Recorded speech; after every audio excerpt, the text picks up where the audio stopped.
করে দিয়েছেন। আল্লাহ তাআলা বলেছেন, আল ইয়াউমা আকমালতু লাকুম দীনাকুম ওয়া আতমামতু আলাইকুম নি'মাতি ওয়া রাদিতু লাকুমুল ইসলাম দীনা। অর্থাৎ এই দ্বীন ও ইসলামের ভিতরে আল্লাহ তাআলা যা কিছু হবে না হবে সব কিছু আল্লাহ তাআলা রাসূলের মাধ্যমে বলে দিয়েছেন। আমরা কাকে মহাব্বত করব, কাকে ভালোবাসবো, কাকে ঘৃণা করব, এটাও আল্লাহ তাআলা দ্বীন ইসলামের মানদণ্ড দিয়েছেন। যে দ্বীন ইসলাম এটাকে ঠিক করবে যে কাকে কতটুকু ভালোবাসা লাগবে, কার ভালোবাসায় খুশি হব, কার জন্মদিনে খুশি হব, কার মৃত্যু দিবসে বেজার হব। এটা প্রিয় দর্শক, অগোছালো কিছু কথা বলার পরে আমি সর্বশেষ কথা বলি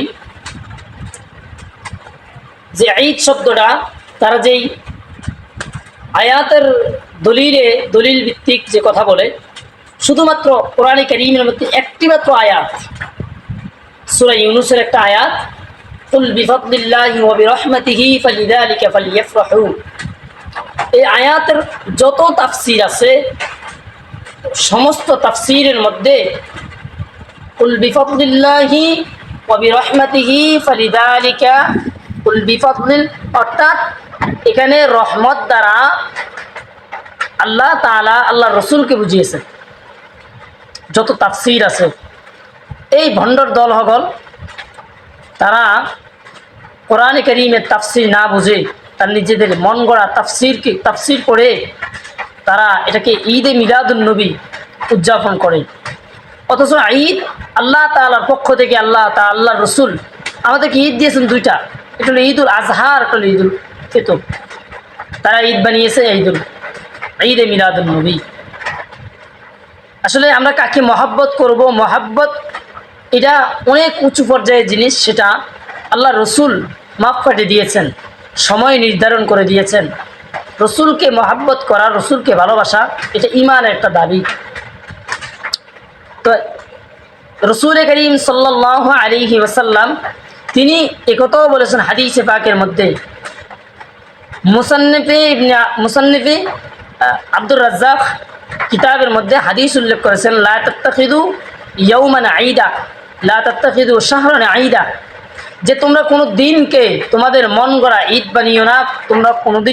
তোমরা তোমাদের মন থেকে তোমাদের মন গড়া কোনো মাসকে তোমরা ঈদ বানিও না।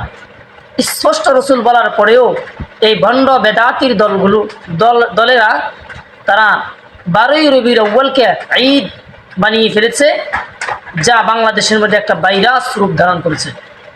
সেই পরিপ্রেক্ষিতে বাংলাদেশের জাতীয় মসজিদের ইমাম ও খতিব, লক্ষ কোটি কোটি আলেমের উস্তাদ, জিনার কিতাব শুধু বাংলাদেশ নয় সারা বিশ্বে জিনার কিতাব, বিশ্বের বিভিন্ন মাদ্রাসাগুলোতে দর্শ দেওয়া হয়, দর্শের মূল সিলেবাসের কিতাব হিসেবে রাখা হয়েছে। ইনার মতো একজন আলেম আল্লামা হযরত মাওলানা মুফতি আব্দুল মালিক হাফিজাহুল্লাহ, উনি বলেছেন যে ঈদ, মুসলমানদের ঈদ দুইটা, ঈদুল আজহা, ঈদুল ফিতর। এখন তারা নিজেদের মন গড়া ঈদে মিলাদুন নবী বানিয়ে নিয়েছে, এমন কোনো ঈদ শরীয়তের মধ্যে নাই, এটা হযরত বলেছেন। এই কথা শোনার পরে ভণ্ড বেদাতির দল, আমি তাদেরকে আলিমই মনে করি না,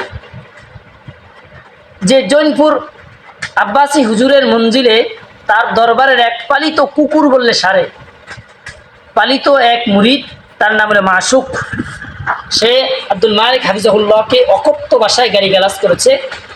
এমনকি মানে যেই ভাষায় গালিগালাজ করেছে এটা আসলে সহ্য করার মতো না, তাকে একেবারে অকথ্য ভাষায়, বিশ্রী ভাষায় হুজুরকে গালিগালাজ করছে।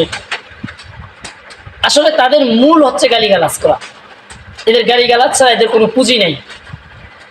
এবং কি তাকে বলা হয়েছে তিনি নাকি আরবি বলতে জানেন না, আরবি বলতে পারেন না। আমি বলবো আব্বাসী হুজুরের সেই পালিত সেই মুরিদ আব্বাসী হুজুরের আব্দুল মালিক হাফিজাহুল্লাহ, তার আদনা থেকে আদনা একজন ছাত্রের ফসমের সমানও হবে না, এমন একজন মানুষকে গালিগালাজ করছে।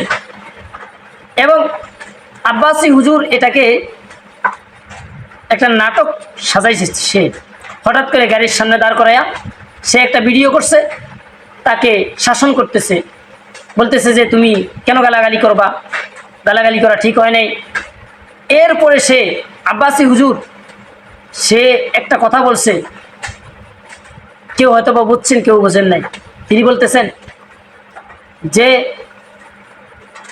যে আল্লাহ তাআলা কোরআনে কারীমের মধ্যে বলছেন যে কাফের মুশরিকদের ইলাকে তোমরা গালিগালাজ করিও না, কারণ তারা মূর্খতাবশত তোমার আল্লাহকে গালি দিবে। এই কথাটা সে তার পালিত সেই মুরিদকে বলে কি বুঝালেন?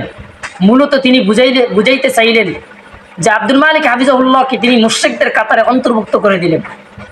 তার মানে কি, তিনি এই পালিত কুকুর, দুঃখিত আমার বারবার মুখ দিয়ে কুকুর চলে আসে, পালিত এই মুরিদকে এটা বলে আসলে শাসন করা নেই, এটা বলে উস্কানি দেওয়া হয়েছে, যার কারণে এই পালিত এই মুরিদ আবার দ্বিতীয়বার আবার লাইভে এসে অনুতপ্ত হওয়া দূরের কথা, সে আবার লাইভে এসে আবার অকথ্য ভাষায় আরও কিছু গালিগালাজ করছে।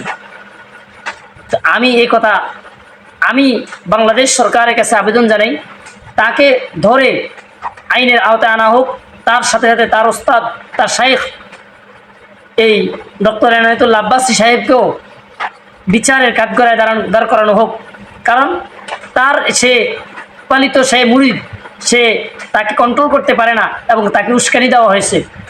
এজন্য উভয়জনকে, ছাত্র ওস্তাদ দুজনকেই আইনের কাঠগড়ায় দাঁড় করানো হোক। কারণ তারা যেই পরিমাণে উগ্রতা ছড়ায়, জাতীয় মসজিদের একজন খতিব, যিনি হাজার কোটি মানুষের আলেমের ওস্তাদ, তাকে এভাবে অকথ্য ভাষায় গালিগালাজ করা।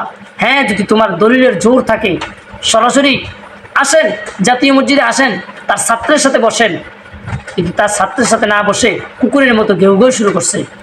আসলে আমি আমার মন থেকে, দিল থেকে অনেক হৃদয়ে রক্তক্ষরণ হয়েছে। আমি সর্বশেষ এই কথা না বলে আর পারলাম না। আমি সর্বশেষ একটা কথা বলবো, এই আব্বাসী মার্কা, এই আব্বাসী হুজুরের পালিত কুকুর মার্কা, পালিত মুরিদ মার্কা যত সুন্নি বেদাতি আছে, মাজার পূজারি আছে, সমস্ত মাজার পূজারি যদি একত্র করা হয়, সমস্ত মাজার পূজারীকে যদি একত্র করা হয়, মুফতি আব্দুল মালিক হাফিজাহুল্লাহ তার পায়ের ধুলার এক ফুটা ধুলার সমান হবে না। এই জন্যে আমি বলবো, সমস্ত বেদাতিদেরকে বলবো, গোটা বাংলাদেশে একমাত্র বিশৃঙ্খলার প্রধান কারণ হচ্ছে এই বেদাতিগুলো। মেয়েদেরকে আলেমই মনে করি না, এরা একমাত্র নর্দমার কীট। এদেরকে ছুঁড়ে ফেলে দিয়ে এদেরকে যতদিন পর্যন্ত বাংলাদেশ থেকে উৎখাত না করা হবে, ধূলিসাৎ না করা হবে, বাংলার জমিন ইসলাম কায়েম হবে না। এরাই মূলত ইহুদি খ্রিস্টান বেঈমানদের এজেন্ডা এরা বাংলাদেশের মধ্যে কায়েম করতে চায়। আমি সর্বশেষ এই কথা বলে আমি আমার বক্তব্য সংক্ষিপ্ত করলাম। ওয়া আখির দাওয়ানা আলহামদুলিল্লাহি রাব্বিল আলামিন। আসসালামু আলাইকুম রাহমাতুল্লাহ। সকলে এই ভিডিওটাকে শেয়ার করে দিবেন, যেন এই সুন্নি নামদারি বেদাতিগুলোর আব্বাসী হুজুরে ফালিত কুকুরের কাছে, ফালিত মুরিদের কাছে এই ভিডিওটা গিয়ে পৌঁছে। যদি সে চায় আব্দুল মালিক হাফিজাহুল্লাহ নয়, আমি এক আব্দুল মালিক হাফিজাহুল্লাহর একজন নগণ্য রুহানি ছাত্র, আমার সাথে আসো, দেখি সে তার ঈদে মিলাদুন নবী জিলাপি আর মিষ্টি খাওয়া, বিরিয়ানি আর খিচুড়ি খাওয়া সে টিকাইতে পারে কিনা। আসসালামু আলাইকুম রহমতুল্লাহ।